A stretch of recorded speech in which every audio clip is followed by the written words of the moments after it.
Peter. Well, members, I must tell you, we're welcoming an accomplished Canadian achiever this week. Kathleen Arneson is a best-selling Canadian author with 6 published books. She is also a creative writer and motivational coach, helping clients build their books through her Just Show Up method. Hopefully she'll explain what that is. She has recently written a ballet entitled Live, Have Sex, and Die. Also known as the Dance of the Mayfly, which will be performed by Ballet Victoria next year. I think the title alone should ensure a seller. She has a background in research and has been involved with numerous provincial and federal studies related to the environment.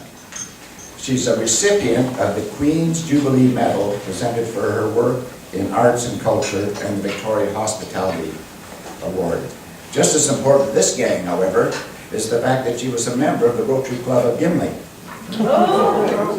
Now, Gimli is her hometown, and is there anyone here besides me who has ever been to Gimli?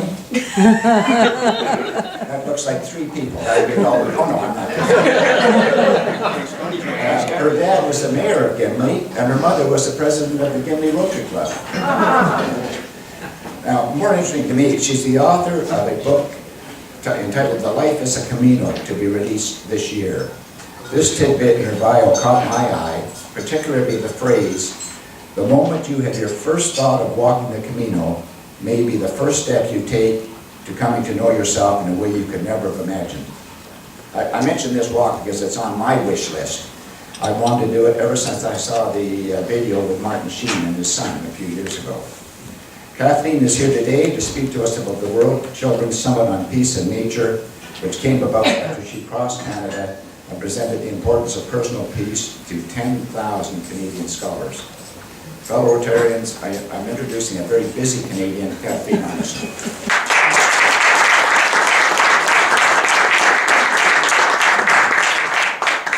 Thank you very much. I think I'm going to put this here. That's probably what's best. There we go, thanks.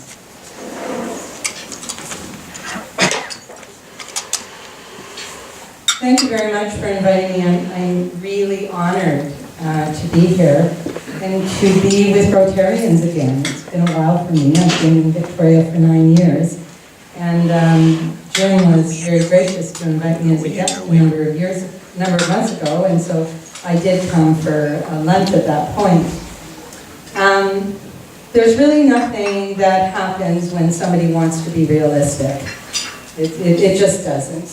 You know, if you want to be normal and realistic, well, one thing is you would not be sitting here, I can tell you that.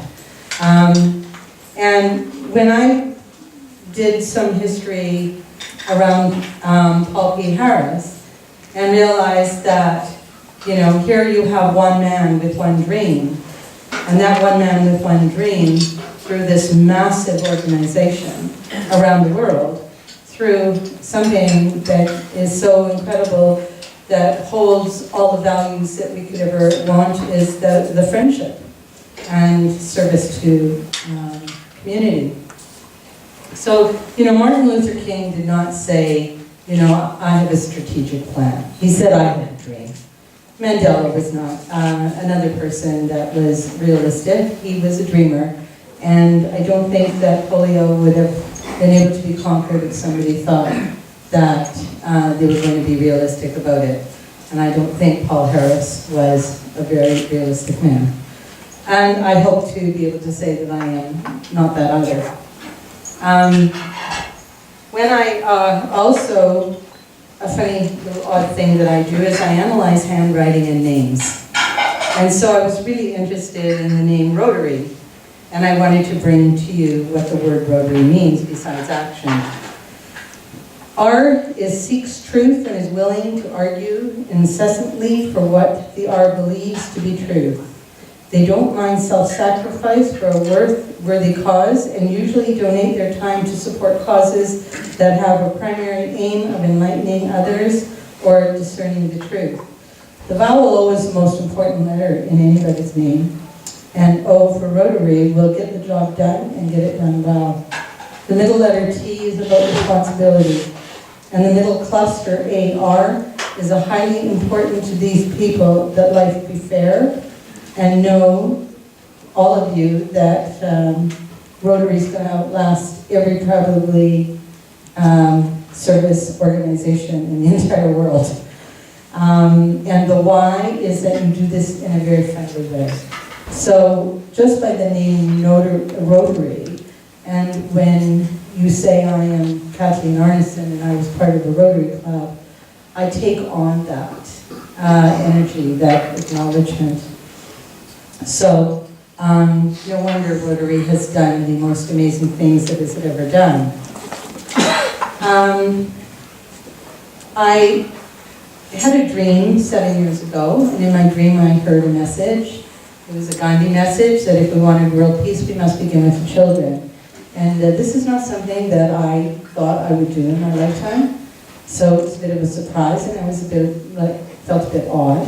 And in the dream there was a vision of a fountain that had 7 towers and stones were hanging on it.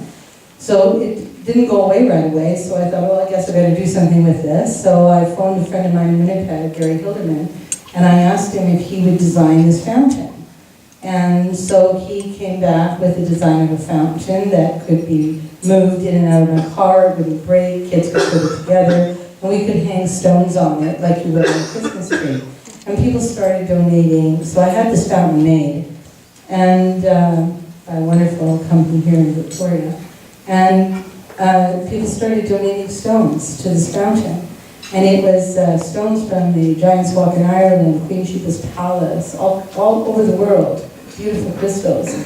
And I took this fountain and I went to schools with it to talk about personal peace. Because when you're a child, and even as an adult, what can I do to stop war? But for a child, it's even a bigger question. And but what can I do to feel peaceful? Because inner peace is always where we need to come from in order to change anything, ever. So when you have personal peace, then your ability to affect world peace becomes much stronger and much larger by example. So I went from school to school, the kids would help me put the fountain together. It was interesting, the boys always put it up, the girls always took it down. I have no idea what that means. Then I interviewed on tape 400 of those students, and I asked them, where do you go that helps make you feel peaceful, or is there anything you do? And as a researcher, I shifted that question so I didn't lead them. And I asked them if they would close their eyes and describe to me the kind of world they wanted to live in, and what peace meant to them. 80% of those children told me that they went to nature to feel peaceful. The other 20% was, I played hockey, I danced, I played an instrument, I just, read a book. I spent time with my family. When I asked them to close their eyes and describe for me the kind of world they wanted to live in, almost all of them saw the color green. They saw people with smiles on their faces and being friendly to each other. They saw flowers, they saw people recycling, and after a while there came an answer that I really had not been prepared to hear. And it was, some of the children told me that they felt safe. And I never questioned whether or not children felt safe. And that meant they didn't feel safe, if they wanted to feel safe. So part of the World Children's Summit on Peace and Nature will be addressing that. So when I came back, I thought, okay, what do I do now? I could have stopped then, but I thought, no, this is really important. I want them to drive a vision, and I'll do the work. And I'll find people who will help me do the work. So I listened to what they said, and I designed, I designed the summit based on 4 aspects of what they said. So the summit has 4 workshops. One is on contemplation, one has to do with music, one has to do with storytelling and culture, and the other one has to do with photography and nature. Now, I'm really fortunate today because not only a colleague, but a friend of mine who has helped hugely as vice chair of the World Children's Summit, and Rini Lindstrom, who's there helping me tape this so that we can spread the word, is leading the workshop on contemplation. And David Bouchard is leading the workshop on culture and storytelling, and he's a renowned Canadian and British Columbia Victoria person. We're really excited to have him. Frances Littman is going to be working with the children, and they will be taking images of what they do as nature, and what we want to do through her workshop, which she will be doing, is helping them link that they are part of nature and not outside of nature. And then Molly Newman is doing the ukulele, because music is, and the ukulele is the happiest instrument that exists on the face of the earth, and we want to send them home with the ukulele. So we're really excited. The actual summit is based on values. So the values will be woven through the summit, and prior to the summit there'll be an opt-in program for the educators, and even parents can download this from the internet when we have it put up there. It'll start in September in preparation for the summit in May 19th to 22nd in 2015. So, as you know, friendship is such an incredibly powerful word, because friendship is a word of relationship. And what we really want to do is be able to bring these children together and have them be able to create friendships. Now, what Rini's going to pass around is an outline of what the educators will get for the schools that participate, and the children and or families, people with children that want to participate. And the other interesting thing that I found out about Harris was the fact that he was a huge nature person. They actually created a group that they gathered together once a Saturday, and that's where he met his wife. And they would climb the mountains and hills and be out in nature. So the nature and peace is one in one. So the workshops, the 4 values that are actually going to be threaded at the summit are respect, friendship, courage, and gratitude. So all the children will be able to get a sense of that. And then the opt-in, there'll be 10 more values that we'll be working with that will be supporting the values related to the summit. So we're really excited about being able to do that.